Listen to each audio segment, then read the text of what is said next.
અમેરિકાથી પરત ફરેલા લોકોમાં કુલ 5 પાટણના વતની હતા. સિદ્ધપુરના ગણેશપુરાનો એક વતની પરત ફર્યો છે અને પરત ફરેલા સુરતનો પટેલ પરિવાર પણ પાટણના માણુંદનો વતની છે. પરિવારના માણુંદના રહેઠાણે TV9ની ટીમ પહોંચી ત્યારે મકાન બંધ જોવા મળ્યું.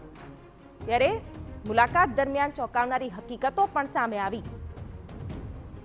અમેરિકાથી ડિપોર્ટ કરાયેલા 33 ગુજરાતીઓમાં એક પાટણના અને 4 સુરતના લોકોનો સમાવેશ થઈ રહ્યો છે. સુરતથી ગેરકાયદે અમેરિકા ગયેલા એક જ પરિવારના 4 સભ્યો હકીકતમાં પાટણના મણુંદના વતની હોવાનો ખુલાસો થયો છે. યુએસથી પરત ફરેલા પટેલ પરિવારના માતા પિતા આજે પણ મણુંદમાં જ રહે છે, પરંતુ જ્યારે TV9ની ટીમ મણુંદના તેમના રહેઠાણે પહોંચી ત્યારે ત્યાં કોઈ હાજર ન હતું. હાલ તેઓ અજ્ઞાત સ્થળે ચાલ્યા ગયા હોવાનું સ્વજનો જણાવી રહ્યા છે. એમનું ઘર એમના પિતાજીનું ઘર એ ક્યાં ગયા છે? એ પણ ક્યાંક અન્ય સ્થળે જતા રહે છે.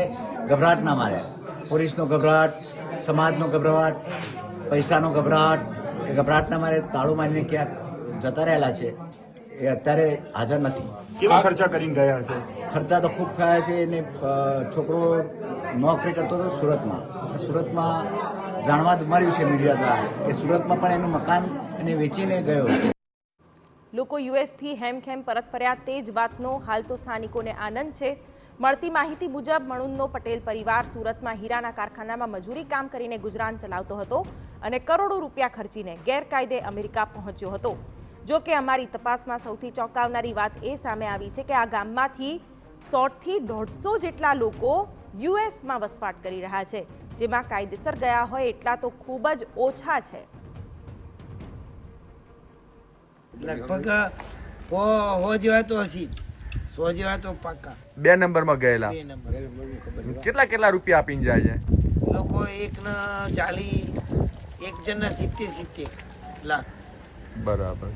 આખા પરિવારો ગયા હોય એવા તો ઓછા હે, બે પોચ જ હશે, વધારે નહીં હોય પરિવાર વાળા. બધા એકલા જ ગયા છે. બસ લોકો ઘર અને ઘરેણાં વેચીને, વડીલોની જમીનો વેચીને ગેરકાયદે અમેરિકા પહોંચ્યા છે. એવા કેટલાય લોકો છે કે જે એકવાર ગયા પછી પરત જ નથી ફર્યા. તેમની રાહ જોઈને વડીલો પણ થાકી ગયા છે અને કહી રહ્યા છે કે એવી કમાણી પાછળ દોડવાનો શું અર્થ કે જે સ્વજનોના કામમાં ન આવે. મેં પોતે મારા છોકરાને મોકલ્યો હતો, પણ મારે તો બ્લેકમાં નહીં, ભણવા મોકલ્યો હતો. ખેતર વેચીને જ મેં મોકલ્યો છે. 12 વર્ષ થયા. ત્યાં જ થાય છે દીકરો? હા, તમારો દીકરો ત્યાં જ થાય છે? થાય થઈ ગયો. એની મમ્મી મહી જઈ તો ટાઈમ નતો ને અહીંયા આવવા, તો એ રૂપિયો કરવાનો. એક વાત તારો જ રૂપિયો હોય અને તારા મા બાપના પાછળ તું 1 રૂપિયો ન ખર્ચી તો તારો રૂપિયો કરવાનો.